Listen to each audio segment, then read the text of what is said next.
The fork felt heavy in Bridget's hand.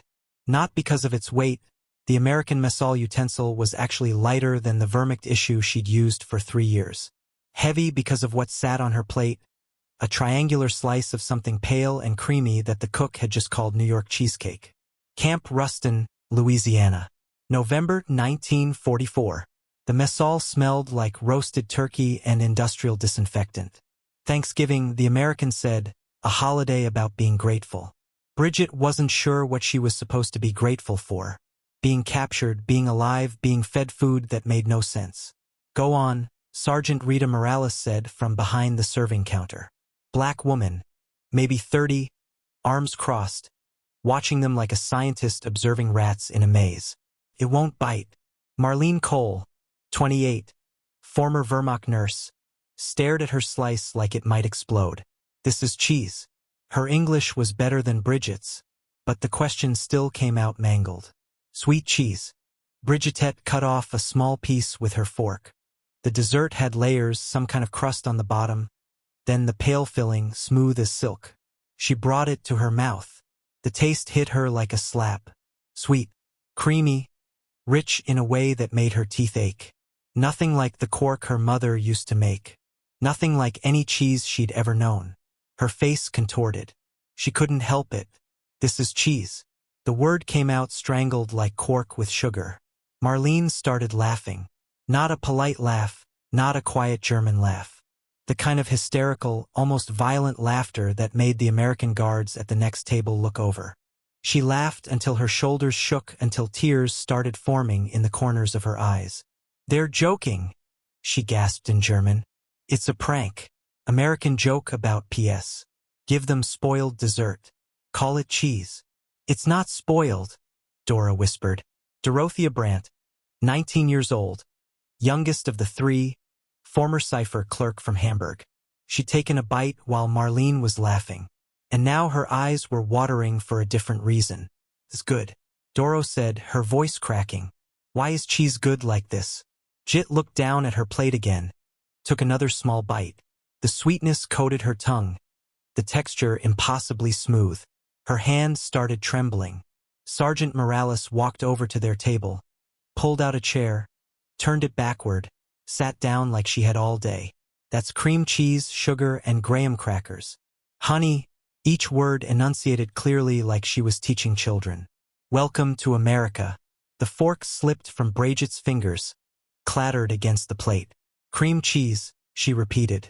The English words felt foreign in her mouth. Graham crackers. She looked at Marlene, switched back to German. They have so much food they make dessert from cheese. The sentence hung in the air between them. Marlene's laughter died. Doro's fork froze halfway to her mouth. All 3 of them stared at their plates. These triangular slices of impossible American abundance. For 3 years, Bridget had worked Luftwaffe communications, had encoded messages about German superiority, German strength, German victory, had eaten sawdust bread and called it normal, had watched girls her age waste away on rations that barely qualified as food. And here sat the enemy, feeding them dessert made from cheese. How much food? Marlene said quietly in German. Do you have to have how much excess? Her nurse's hands that had amputated limbs, had held dying boys while they screamed for their mothers, were shaking. To take cheese and make it as sweet, Dora was crying now, actual tears running down her face while she ate another bite. I don't want to like it, she whispered. I don't want, her voice broke. But it's the best thing I've ever tasted. Sergeant Morales was watching them with dark, knowing eyes. She didn't speak German, but she didn't need to. The expressions on their faces told the whole story. Y'all want seconds? She asked. Bridget's throat closed up. She couldn't answer, could only nod, mute and desperate and hating herself for being both. Morales got up, walked back to the counter, cut 3 more slices, bigger than the first ones. She brought them over on a fresh plate, set them down with the careful precision of someone delivering ammunition. That's what this country does, Morales said, her Harlem accent making the words sound almost musical. We got so much we make dessert from things that don't need to be dessert. We put toys in our popcorn. We throw away more food than most places see in a month. She paused, Not saying it's right, just saying it's real. Bridget picked up her fork again, cut into the second slice. The three of them ate in silence. The mess hall buzzed around them. American soldiers laughing about football, guards swapping stories about their families, the clatter of metal trays being stacked, normal sounds, peace sounds, the sounds of people who'd never watched their cities burn. I hate them, Marlene said suddenly in German, so quiet only they could hear. I hate that they have this much, that they're this comfortable, that their worst problem is choosing between 12 types of something. What? Doro asked. Anything. Everything. I saw a guard reading a magazine yesterday. 12 different models of women's shoes. 12 for one purpose. Marlene's voice was shaking now. We were told we were the master race, the superior civilization. And they put toys in their food just because they can. Brid set her fork down, looked at her hands. Communications operator hands smooth except for the calluses from telegraph keys. Hands that had sent messages about Aryan supremacy while eating turnip soup 3 meals a day. They won, she said in German. Not past tense, present tense. They have so much they don't even know they've won. The cheesecake sat half-eaten on their plates. Sweet cheese, impossible abondance. The taste of defeat served on military-issue dishware. Doro finished her second slice first. Licked her fork clean like a child. I want to remember this, she said. Whatever happens, however long we're here, I want to remember exactly how this tastes. Bridget nodded. Marlene wiped her eyes. Sergeant Morales collected their plates, paused. You did good today. Learning to eat American. She smiled. Not cruel, not pitying. Something else, something almost kind. Takes practice, but you'll get there. That night in their barracks, Bridget lay on her cot, staring at the ceiling. The taste of cheesecake still lingered. Sweet, rich, wrong. They have so much, she whispered into the darkness. No one answered, but she knew Marlene and Doro were awake, too, lying in their own CS, thinking the same thing. The Americans had so much food they made dessert from cheese. And if they were wrong about that, about what cheese could be, what else had they been wrong about? The workshop smells like machine oil and wool. Marlene's fingers fumble with a needle, trying to mend the torn seam of an American uniform jacket. For 3 years, she stitched human skin back together in freezing field hospitals. Now she can barely manage a straight line in cotton fabric. The other women work in silence around long tables. Guards lean against the walls, bored. Someone drops a spool of thread. It rolls across the concrete floor like a tiny drum. During lunch break, most of the prisoners file out to the courtyard. Marlene stays behind, massaging her temples. The headaches haven't stopped since capture. Stress probably, or malnutrition catching up. That's when she sees it. On the guard station chair, left behind, forgotten. A catalog, its cover showing a family gathered around a Christmas tree. Everyone smiling like they'd never heard of war. Sears, Roebuck, and Comey Christmas, 1944. Marlene picks it up. The pages are glossy, thick, real paper, not the recycled pulp Germany had been using since 1942. She flips it open randomly. Page 47 stops her cold. A washing machine. Kenmore automatic washer. 8750s. The photograph shows it gleaming white and chrome in a kitchen that looks bigger than her entire Hamburg apartment. A woman in a neat dress stands beside it, one hand resting on the machine like it's a pet. She's smiling at a washing machine. Marlene's hands start shaking. She knows washing machines exist. She's not stupid, but in Germany they were industrial equipment for hospitals and hotels. You didn't own one. The photograph shows this woman in what the caption calls your modern home with the washer right there. Next to it, the cold spot refrigerator and an electric stove all in one room, all presumably in one normal house for one normal family. Bridget appears in the doorway, sees Marlene frozen at the table. What did you find? Marlene can't speak. She just turns the catalog toward her. Bridget stares at the washing machine at the price printed in bold American numbers. Her lips move, doing silent math. My father, she says slowly, made 180 Reichsmarks a month before the war. This costs, she trails off, converts the dollars. More than 4 months of his entire salary. She leans closer, reading the advertisement copy. Easy monthly payments for the modern homemaker. They're selling these on credit to regular people. Doro joins them, still chewing a piece of the cornbread from lunch. She looks over their shoulders. What's automatic mean? She asks. It means, Marlene says, her voice hollow. You don't scrub by hand. For 3 years, Marlene washed medical linens in field hospitals. Started at 4 a.m. in a water so cold it turned her knuckles purple. Bent over wash tubs until her spine screamed. Wrung out blood-soaked sheets until her shoulders burned. This machine does it automatically. You just put the clothes in and walk away. Doro flips forward through the catalog, stops at the toy section, her mouth falling open. Bicycles. 12 different models starting at $24.95.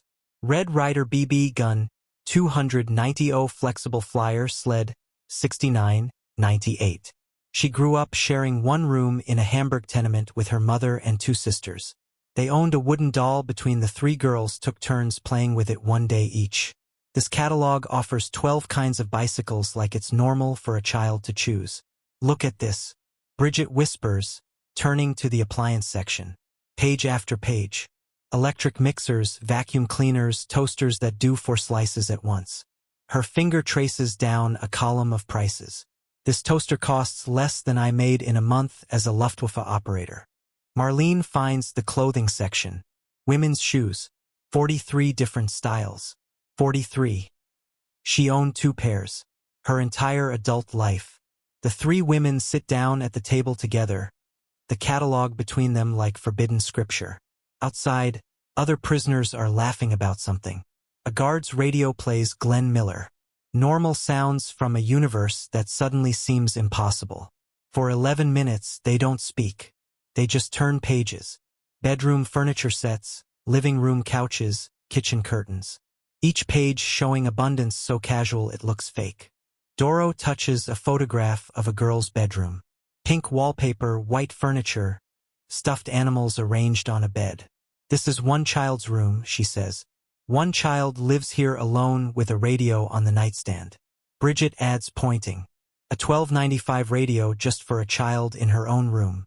Marlene turns back to the washing machine page. Her nurse's hands that have set broken bones and held dying men, trace the price like it's written in a language she's still learning to read. 87.50 easy monthly payments. She thinks about the propaganda newsreels she watched in 1940. The ones showing German superiority, German engineering, German civilization bringing order to a chaotic world. She thinks about the speeches about Aryan achievement and destiny. She looks at the automatic washing machine. A guard walks past, sees them huddled over the catalog. Y'all planning your Christmas shopping? She laughs, not unkindly. They don't respond. Bridget carefully tears out the washing machine page when the guard isn't looking, folds it small, hides it in her uniform pocket like contraband. That night, after lights out, Marlene hears it crying. Quiet choked sobs from Bridget's bunk. Bridget, she whispers. The crying stops. Silence. Then Bridget's voice, raw and furious in the darkness. We were told we were the superior civilization. Marlene says nothing. The master race, the pinnacle of human achievement. Bridget's voice cracks. They have machines that wash clothes automatically. And we were eating sawdust bread. Sawdust. We ground up wood and baked it into bread and called ourselves superior. Somewhere down the barracks, someone shifts in their sleep. My brother died at Stalingrad. Bridget continues. For what? So we could pretend we were better than people who have 12 kinds of bicycles for their children. The stolen catalog page crinkles in her hand. Marlene closes her eyes. She thinks about the washing machine. About the woman in the photograph smiling at her gleaming appliance in her spacious kitchen in her normal American home. She thinks about the lies, not the small ones, the foundational ones, the ones that structured everything. Go to sleep, she finally says, but neither of them does. In the darkness, 3 German women lie awake in a Louisiana pea camp, thinking about automatic washing machines and what it means when the enemy has better appliances than your entire civilization. The cheesecake had confused them. The catalog has broken something deeper. The bus rattled down Highway 80, spewing black exhaust into the Louisiana heat. Priya Houseman pressed her forehead against the window glass, watching pine trees blur past, but her eyes kept snapping back to the same impossible thing. Lieutenant James Whitmore's collar insignia, silver bars, officer rank on a black man. She'd counted them 4 times now, checking if the Louisiana sun was playing tricks. Each time the bars stayed exactly where they were, gleaming against his pressed olive uniform. Her training in the Luftwaffe Auxiliary had been clear about racial hierarchies, unbench, subhuman. The entire foundation of Reich ideology rested on these classifications. So why was this man giving orders to white guards? First time seeing a Negro League game? Lieutenant Whitmore asked in perfect German, making her flinch. You speak. Bridget caught herself. 3 languages, he said, switching back to English. German, French, and the King's English my mama beat into me in Detroit. He unwrapped a stick of Wrigley's. Spearmint offered the pack. Marlene took a piece. Doro took 2. Bright's hand trembled as she accepted one. In her entire ideological education, no one had mentioned that the inferior races might speak 3 languages while she struggled with barely 2. The Shreveport ballpark smelled like hot dogs and beer and cut grass. Britt had never seen so many black faces in one place, hundreds of them, packed into wooden bleachers, wearing suits and summer dresses like they were attending something important, which apparently they were. Birmingham Black Barons versus the Shreveport Sports, Lieutenant Whitmore announced, guiding them to seats near the first baseline. Best baseball you'll see outside the majors.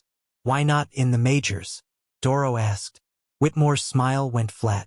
Because America's got its own stupid ideas about who belongs where. The crack of the bat silenced every thought in Bridget's head. A player, the announcer called him Artie Wilson, connected with a fastball and the sphere screamed into the outfield gap. The entire stadium detonated. Bodies launched upward. Hands thrown skyward. Voices creating a wall of sound that felt physical against Bridget's chest. Lieutenant Whitmore was on his feet screaming something about doubles and RBIs and sweet Jesus, that man can run. And then Doro was standing too, caught in the current, shouting at a game whose rules she didn't understand for a team she'd learned existed 30 minutes ago. Bridget stared at her, stared at the field, stared at Lieutenant Whitmore's insignia one more time. She leaned close to Marlene, speaking in rapid German. In the Reich, we were told these people were subhuman. That officer speaks 3 languages. I speak 1.5. Marlene didn't answer. She was watching the black women in the next row over, their hats decorated with fabric flowers, their laughter unguarded and full. The 7th inning stretch brought another impossibility. Lieutenant Whitmore returned from the concession stand carrying 4 boxes of Cracker Jack. He tossed them casually into their laps. Traditional baseball food, he explained. Peanuts, caramel, popcorn, the whole American experience in a box. Doro opened hers like it might explode. The smell hit first. Sweet, salty, buttery. She picked up a cluster of caramel-coated popcorn and placed it on her tongue. Her eyes closed. There's a toy inside, Whitmore added. Little prize at the bottom. Doro's eyes snapped open. She dug through the box with both hands, emerging with a tiny plastic whistle wrapped in wax paper. You get a toy, she said slowly. In the food just as a gift. That's capitalism, kid. Whitmore grinned. You buy something, they throw in something extra to make you feel special. Bridget watched Doro clutch that worthless plastic whistle like it was a silver cross. She thought about the Hitler Youth rallies where children sang about noble sacrifice and racial destiny. Those children got propaganda booklets. American children got toys in their snack food. The Barents won 17-4. The crowd poured onto the streets in celebration and Bridget found herself swept along in a current of bodies all heading toward the parking area. The heat pressed down like a physical weight, turning everyone's clothes dark with sweat. That's when she saw the vendor, an older black woman, maybe 50, standing beside a metal cooler on wheels. A hand-painted sign advertised RC Cola and Moonpies. She wore a blue church dress despite the heat, and her smile seemed permanently fixed to her face. The woman spotted their pea patches immediately. Her eyes tracked the German auxiliary insignia on their shoulders, and she smiled wider. "You'll want something cold?" she called out. "It's hotter than Hades today." Marlene's body went rigid beside Bridget, the nurse who'd sewn up wounded SS officers in field hospitals, who'd heard those same officers laugh about villages in Poland and Ukraine, who'd said nothing because speaking meant a bullet. This woman's people couldn't even use the same water fountains as whites in Louisiana, and she was offering them cold drinks with a smile. Marlene's hand dug into her pocket, emerging with coins the camp commander had issued for the trip.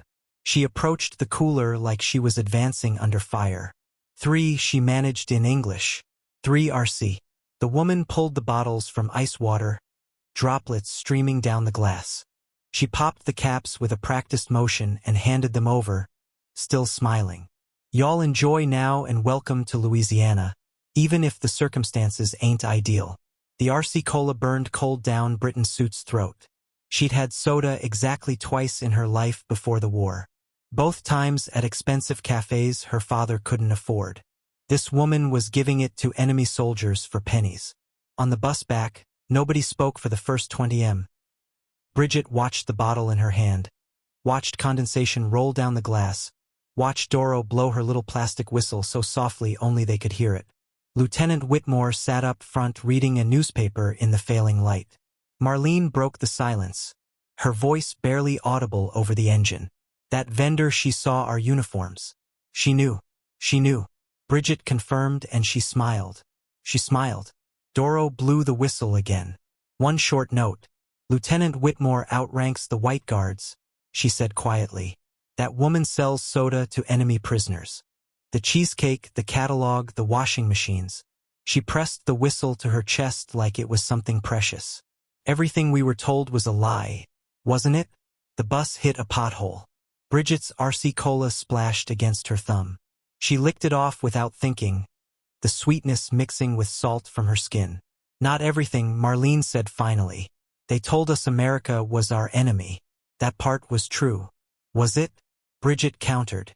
They rode the rest of the way in silence. 3 German women holding empty soda bottles like evidence of something they didn't have words for yet. The sun set over Louisiana cotton fields, painting everything the color of dried blood, and Bridget counted Lieutenant Whitmore's collar insignia one final time. Still there, still silver, still impossible according to everything she'd been taught. Still real. The assembly hall smelled like Louisiana heat and unwashed wool. 200 German Peason benches, fanning themselves with whatever paper they could find. Bridget sat in the 3rd row, Marlene to her left, Doro to her right, her auxiliary uniform clung to her back. The American commander stood at the front, reading from a clipboard. "Repatriation begins June 1st. Those wishing to return to Germany will be processed by region. Hamburg first, then Berlin, Munich, Dresden." A woman in the front row started sobbing. "Hamburg is gone," she choked out in German. "My sister wrote 60% destroyed. Nothing left." The room erupted. Women shouting questions in German, broken English, voices climbing over each other. Doro gripped the edge of the bench, her knuckles white. Marlene stared straight ahead, her jaw clenched so tight Rajet could see the muscle jumping. The commander raised his hand for silence. "I understand this is difficult for those with special circumstances, political persecution, damaged cities, family situations. The U.S. government will consider individual applications to remain temporarily under supervision." Breed's heart kicked against her ribs. Marlene leaned close. "You're thinking it," she whispered in German. "I can see it on your face. Dresden doesn't exist anymore." Bridget whispered back. "Your hospital is rubble. What are you going back to?" Before Marlene could answer, Brit stood up. The scrape of the bench echoed. Heads turned. 200 pairs of eyes locked onto her. She opened her mouth, closed it.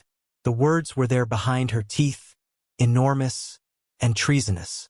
She thought of her brother's body frozen in Stalingrad mud. She thought of the Sears catalog page hidden under her mattress. She thought of Lieutenant Whitmore's insignia catching sunlight. She spoke in German first, her voice carrying to the back row. "I don't want to go back." The silence lasted 3 seconds, then chaos. A woman behind her shouted, "Verit traitor!" Others joined. Someone threw a wadded paper ball that hit Bridget's shoulder. The guards moved toward the benches, hands on their batons. Bridget switched to English, her accent thick, but her words clear. She turned to face the American commander.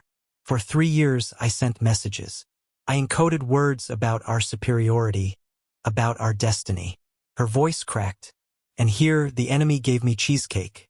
A few uncertain laughs from the American guards. Magazines showing machines I never dreamed could exist. A black officer who treated me with more respect than my own commanders ever did. She looked at Tud. The sea of German faces, some twisted with rage, others frozen with something that looked like recognition. Everything we were told was a lie. I encoded the lies myself. Marlene grabbed her wrist, pulled her back down to the bench. "You're making it worse," she hissed. But Bridget felt lighter, emptied out. The shouting continued for another minute until the commander banged his clipboard against the podium. "Enough, Miss Houseman. You'll submit a formal application." Everyone else dismissed for dinner. The room emptied in a hostile shuffle. Women shoved past without looking at her. One spat at her feet. Doro stayed planted on the bench, her small hands gripping her knees. Marlene stood slowly. "They'll hate us now." "They already did," Bridget said. "We've been sitting with Americans, eating their food, learning their words. They noticed." Doro's voice was barely audible. "I want to stay, too." Both women turned to stare at her. The girl was 19. Her face still round with youth despite the wartime hunger that had sharpened everyone else. "Doro," Marlene started. "My mother is dead. My sister scattered. Hamburg is ash." Doro looked up, her eyes dry but haunted. "What's left for me there to marry some broken soldier? To scrub floors and what's left of the factories?" Brit put a hand on her shoulder. "It won't be easy here either." "I know." Doro stood smoothing her skirt with shaking hands. "But I want to learn. I want to understand how they make cheese sweet, how they put toys in the food boxes, how a black man can be an officer and that's just normal." Marlene released a long breath. "If we stay, we can never go back." "Not really. We'll be traitors forever." "We're already traitors," Bridget said quietly. "The moment we doubted, we betrayed everything they taught us." They walked to the messal together, a small island of 3 in a sea of hostile glares. The other prisoners gave them a wide berth, sitting at the far tables. Sergeant Morales watched from the kitchen window, her dark eyes tracking their movement. She brought them their dinner trays personally. Meatloaf, green beans, mashed potatoes, real butter in a small paper cup. "Heard what you did?" Morales said, setting down Bridget's tray. "That took guts." Bridget looked up at her. "Or stupidity. Sometimes they're the same thing." Morales smiled slightly. "Commander wants to see you 3 tomorrow morning, 9 sharp. Bring any documentation you have, letters, identification, anything that proves your situation back home." After she left, they ate in silence. The meatloaf was dense and salty. The butter melted into golden pools on the potatoes. Doro ate mechanically, her eyes distant. "I've been writing to my sister in München," Marlene said suddenly. She says, "The Soviets are worse than anything we imagined. Women disappearing. Anyone who worked for the Wehrmacht hunted down." She pushed her green beans around her plate. "If I go back and they find out I nursed SS soldiers." She didn't finish. Didn't need to. That night, the barracks was frigid with silence. The other women lay in their bunks, backs turned, a wall of contempt. Bridget stared at the ceiling, counting the knots in the wooden boards above her. Around midnight, she heard the creak of the barracks door. She sat up. Sergeant Morales stood in the doorway, backlit by the security lights, holding something large and round on a metal platter. The sergeant walked down the center aisle, her boots barely making a sound. Every woman in every bunk pretended to sleep, but Bridget could feel them listening. Morales set the platter on the table in the middle of the room. A whole New York cheesecake, pale and perfect, condensation beating on its surface. She placed a knife beside it. "If you're going to be American," Morales said, her voice quiet, but carrying in the silence, "you got to learn to bake this yourself. I'll teach you." She pulled a folded piece of paper from her pocket, smoothed it on the table. Tomorrow after your meeting with the commander. Kitchen's all yours. Bridget climbed out of her bunk. Marlene and Doro followed. They stood around the table like it was an altar. Morales wrote in careful block letters, sounding out the words cream cheese, sure graham crackers. You write down fanatics? Bridget asked, leaning over the paper. Your English is good, but baking's precise. Can't mess up the ingredients. Morales tapped the recipe. 1 and 12 pounds cream cheese. Room temperature. That's important. Cold cheese won't mix right. Doro pulled the knife toward her. Cut 4 even slices. The blade slid through the creamy filling. The graham crust crunching softly. She served Morales first. The sergeant took a bite, chewed thoughtfully. Not bad. Bakery on Amsterdam Avenue made this one. But yours will be better. Why? Marlene asked. Because you'll know what it means. They ate slowly. Bridget took notes in the margins of the recipe, temperatures, timing, the feel of properly beaten eggs. Doro asked questions about vanilla extract, about whether German cork could substitute for cream cheese. Marlene stayed quiet, but she ate 2 slices. And when she finished, tears tracked down her face. You okay? Morales asked. Marlene nodded. I never thought kindness would be the hardest part. In the bunks around them, some women had rolled over to watch. Their faces were unreadable in the dim light. Anger, curiosity, maybe envy. One woman, Helena from Stuttgart, sat up on her elbows. Can I have a piece? She asked in heavily accented English. Morales cut another slice, handed it to her. Helena ate it, standing beside her bunk, her expression shifting from suspicion to wonder. My God! She whispered. By 1 o'clock in the morning, half the barracks was awake, gathered around the table, eating American cheesecake and reading Sergeant Morales's phonetic recipe by flashlight.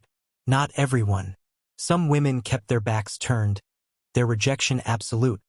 But enough came forward that the table was crowded, elbows bumping, forks clinking. Bridget looked at Morales. Why are you doing this? The sergeant leaned against the wall, arms crossed. My family came from Mexico in 1920. Dirt poor, couldn't speak English, got treated like dirt for years. She shrugged. But somebody taught my mother to make apple pie. Taught her the recipe, gave her a job in a bakery, said if she was going to live here, she should know how to make the food. And that made it better? Doro asked. Made it possible? Morales pushed off the wall. Y'all got a long road. Might as well start with something sweet. She left them there, the recipe on the table, the empty platter marked with crumbs and fork scratches. The door creaked open at midnight. Sergeant Rita Morales stood in the barracks entrance holding a whole cheesecake on a metal platter. The thing was perfect. Pale gold crust, ivory filling, 1 clean slice already missing to show the layers inside. Steam rose from 3 tin cups of coffee she'd balanced on the same tray. If you're going to be American, she said, stepping into the dim light, you got to learn to bake this yourself. Bridget looked up from her cot. Her eyes were still red from crying after the assembly. You will teach us. Promised, didn't I? Morales set the platter on the center table between the bunks. The overhead bulb cast harsh shadows. Outside, crickets screamed in the Louisiana heat. Marlene sat up slowly, her nurse's instincts checking the doorway for witnesses. The other prisoners are asleep or don't give a damn. Morales pulled out a folded piece of paper from her pocket. Got the recipe written down. Fair warning, my handwriting is terrible, and I'm spelling half these German words phonetically. Doro scrambled off her bunk, still clutching the plastic cracker jack-hack whistle from the baseball game. She approached the cheesecake like it might vanish. It is still warm. Made it after dinner shift. Morales handed her the knife. You do the honors, kid. The blade sank through the filling with almost no resistance.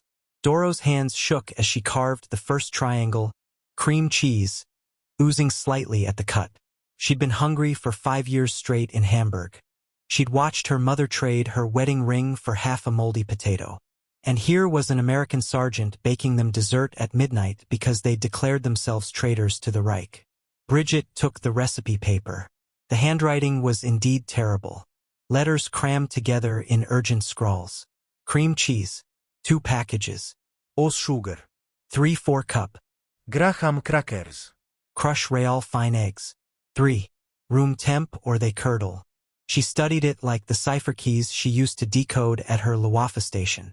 What is room temp? Temperature of the room, not cold from the icebox. Morales poured the coffee, the smell cutting through the barracks.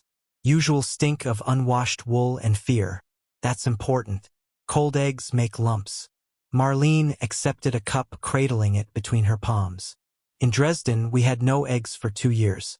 Not for cooking, not for anything. The ration was 1 egg per person per month if you were lucky. Her voice cracked. You are teaching us a recipe that requires 3. Welcome to peacetime, honey. They ate in silence for a moment. Doro took tiny bites, closing her eyes between each one. Bridget kept glancing at the recipe, her fingers tracing the phonetic German translations Morales had attempted. Marlene watched the door like Soviet soldiers might kick it down any second. The assembly today, Morales said finally. That took guts. They called us traitors. Brit set down her fork. They were correct. Nah. Morales leaned back against the table. Traitor means you betrayed something worth being loyal to. You 3 just woke up is all. Doro wiped her mouth with the back of her hand. Sergeant Morales, why do you help us? We are the enemy. We're the enemy? She lit a cigarette, offered the pack around. Nobody took one. And my mama came from Veracruz with $8 and a suitcase. Americans treated her like dirt for speaking Spanish. She learned English watching movies, learned to cook American food so we'd fit in. She exhaled smoke toward the ceiling. Took her 15 years before some white lady at church taught her how to make apple pie without being condescending about it. Marlene's coffee cup clinked against her teeth. And now you teach Germans who helped bomb your cities. War's over. You lost. You're here. Morales shrugged. And yeah, I got cousins who died in the Pacific. I got plenty of reasons to let you 3 rot on the boat back to whatever rubble you came from. She stubbed out the cigarette. But my mama taught me that feeding someone is how you make them human again. Bridget looked at the recipe paper. Her throat felt tight. In Germany, we were told Americans were weak, decadent, that you had machines and money, but no culture, no discipline. She folded the paper carefully. I think we were told many lies. That's the thing about propaganda. Morales started to cleaning up the coffee cups. It only works until you actually meet the people you're supposed to hate.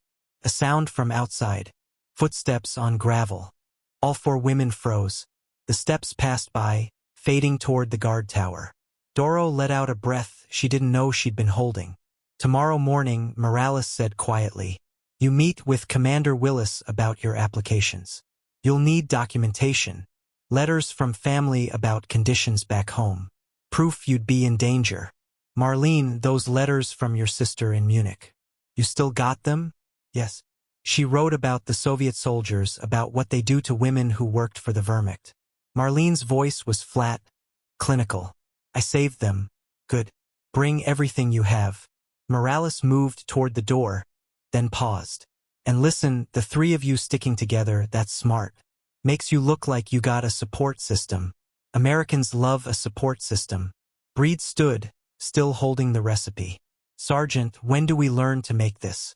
Sunday, if Willis approves your applications. Kitchen's got downtime between lunch and dinner. She smiled. The first real smile they'd seen from her. Fair warning. First time I made cheesecake, I forgot to grease the pan. Whole thing stuck like concrete. Took me an hour to scrape it out. Doro laughed. Actually laughed. The sound was so unexpected in the grim barracks that even Marlene smiled. After Morales left, they sat with what remained of the cheesecake. Brit smoothed the recipe paper on her knee, reading it over and over. Doro licked her fork clean, then licked it again. Marlene stared at the wall, her jaw working like she was chewing words she couldn't say. My brother died at Stalingrad, Bridget said finally. For a lie, for maps and medals and a madman's idea of destiny. She touched the paper. And here is a recipe for dessert that costs more in eggs than his whole funeral. My hospital in Dresden is gone, Marlene added. Every patient I saved, every wound I stitched, all of it under a regime that told me I was saving the master race. She picked up a crumb of graham cracker crust. I was saving monsters and being one. Doro set down her fork. My mama worked 16 hours a day in a munitions factory. She told me we were building a better world. A pure world. She looked at her hands, still sticky with cream cheese. We were just building bombs. They sat in the dark. 3 women who'd worn swastikas and believed the promises. Now holding an American recipe and trying to imagine a future that didn't end in rubble. If we stay, Bridget whispered, we can never go back. Not really. Even if we visit, we'll be Americans in their eyes, outsiders, deserters. If we go back, Marlene countered. We're just survivors of a losing war, living in ruins, pretending we didn't know what was happening. Doro picked up the plastic whistle from her pocket. The little toy from the Cracker Jack box. I want to live somewhere that puts toys in the food just to make children smile.